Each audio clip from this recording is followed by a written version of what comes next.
vamos abordar agora o tema hiperpotassemia, que é o mais temido dos distúrbios hidroeletrolíticos. A hiperpotassemia pode ser definida como uma situação em que o potássio plasmático está acima de 5 miliequivalentes por litro. Quando vamos estudar hiperpotassemia, o primeiro ponto a se caracterizar é a possibilidade de haver hiperpotassemia falsa ou hiperpotassemia, pseudo-hiperpotassemia, quando nós colhemos o sangue e após isso as células liberam potássio dando um falso resultado. Em seguida, temos que pensar na ingestão. Quando a ingestão de potássio estiver acima da sua eliminação, é claro que poderá haver hiperpotassemia. Ocorre isso quando a infusão supera 40 miliequivalentes por minuto, por exemplo, ou quando, após um ilho, a remobilização do material intraluminal com liberação de potássio para dentro do espaço extracelular. Em seguida, a redistribuição.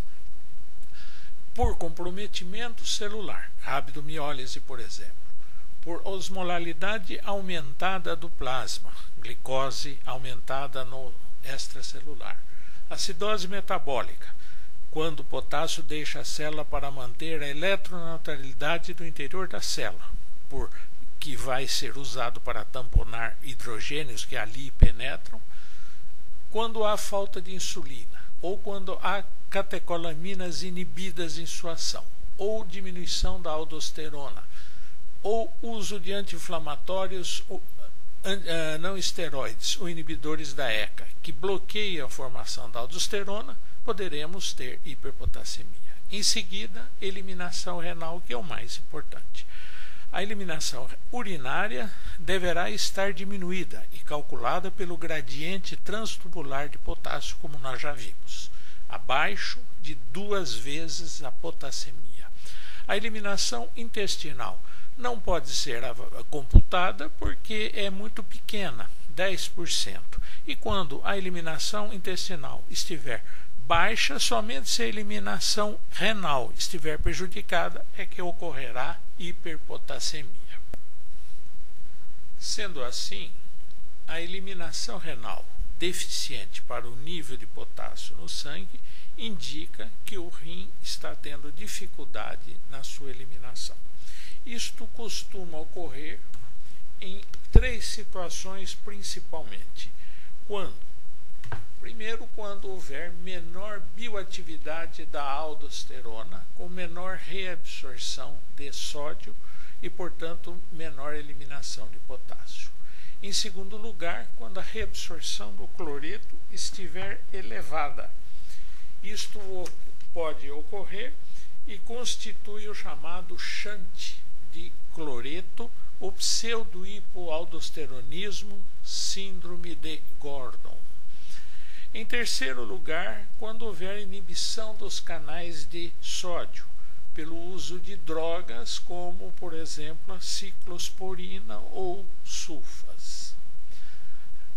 Após isso, devemos voltar a pensar em baixo fluxo urinário, dificultando a eliminação do potássio pelo rim. O baixo fluxo ocorre por uma baixa concentração local de eletrólitos, volume efetivo baixo, uso prévio de diuréticos, ou por uma baixa concentração de osmóis, ureia baixa por dietas hipoproteicas, insuficiência hepática ou anabolismo. Em todas estas situações, teremos uma eliminação renal de potássio abaixo do esperado, o gradiente transtubular de potássio mostrando menos de 2 vezes a potassemia que se apresenta. Vamos agora cuidar do tratamento da hiperpotassemia. Existem 3 aspectos que são importantes. Em primeiro lugar, devemos bloquear a ação da hiperpotassemia no coração. Isto é feito pelo uso urgente, emergente de gluconato de cálcio.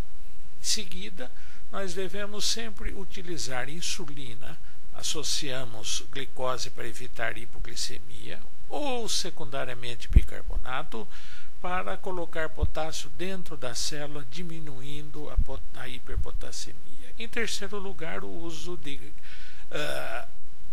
substâncias que eliminem por outra via o potássio, como por exemplo acontece com o caexalato, ou aqui no nosso meio o uso do Sorcal. Estas substâncias conseguem eliminar por via digestiva o potássio. Somente após o emprego dessas três medidas é que nós vamos dialisar o paciente, porque para iniciar uma diálise leva algum tempo. Muito bem.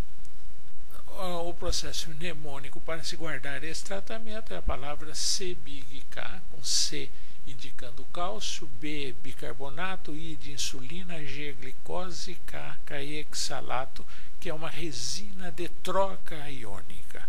O caexalato, como dissemos, não é usado no Brasil, é mais usado o Sorcal, que troca cálcio por potássio. Em seguida, então, nós vamos dialisar o paciente para eliminar o potássio do organismo.